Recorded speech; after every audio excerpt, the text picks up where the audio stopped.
అచ్చంపేట మండలం, పల్నాడు జిల్లా. అయితే నాన్నగారు ఎవరి దగ్గరో ఒక 50,000 శంకర్రావు అనేసి ఆయన దగ్గర ఒక 50,000 మనీ తీసుకున్నాడంట. ఎప్పుడో 2020లో.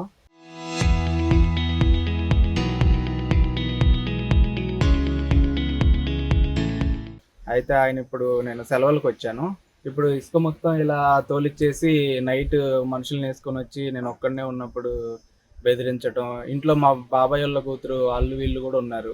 ఉన్నప్పుడు వాళ్ళని గూడా నాతోనే అన్న అని నా దగ్గరే ఉంటారు ఆళ్ళు గూడా. ఆ చిన్న పిల్లల మీద గూడా బెదిరించటం, గొడవలు చేయటం అవి ఇవి చేస్తూ ఇబ్బంది పెడుతున్నారు. ఎందుకు పెడుతున్నావు అంటే రూ. 10 వడ్డీ, రూ. 20 వడ్డీకి నేను ఇట్లా మీ నాన్నగారికి ఇచ్చాను అప్పట్లో. తిరిగి ఇచ్చేసాడు నాకు. అయినా ఇవ్వాలి, ఇంకా ఇవ్వాలి, లేకపోతే ఇల్లు మొత్తం తీసేసుకుంటాను అనేసి బెదిరిస్తున్నారు. మా నాన్నకేమో కిడ్నీలు పాడైపోయినాయి. ఆయనకిప్పుడు ఆయన పరిస్థితి ఆయనే చూసుకోలేక నేను ఊరేసుకొని చచ్చిపోతాను, ఇంకా ఈ అప్పులు వేధింపులు ఎక్కువైపోయినాయి అనేసి ఆయన ఏది పెడితే అది సూసైడ్ అటెంప్ట్ చేస్తున్నాడు. ఇట్లా ఇబ్బంది అందరినీ పెట్టేస్తున్నారు. శంకర్రావు అంట ఆయన.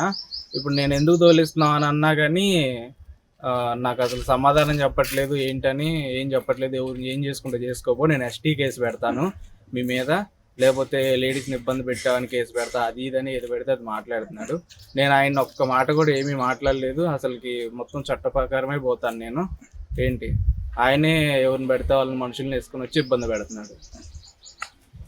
అర్ధరాత్రి 12:30 అప్పుడు వచ్చి ఇంట్లో మా చెల్లెళ్ళు ఉంటారు, మా బాబాయ్ వాళ్ళ కూతుర్లు, మేము ఇక్కడే పడుకొని ఉంటాం. అర్ధరాత్రి 12 మనుషుల్ని వేసుకొని దౌర్జన్యంగా వచ్చి టాటర్తో తోలిచ్చేసి ఇంటి లోపలికి వేసిండు. ఆల్రెడీ ఒకసారి రోడ్డు మీదకి వేస్తే పంచాయత్ ఆఫీసులో కంప్లైంట్ ఇచ్చాము. వాళ్ళు కాల్ చేసి నువ్వు ఇట్లా రోడ్డు మీదకి వేయటం ఏంటి అంటే మళ్ళీ తీసుకొచ్చి ఇంట్లోకి వేసేసిండు.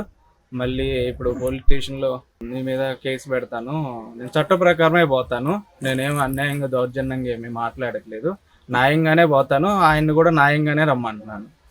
మాకు న్యాయం కావాలని కోరుకుంటున్నాను.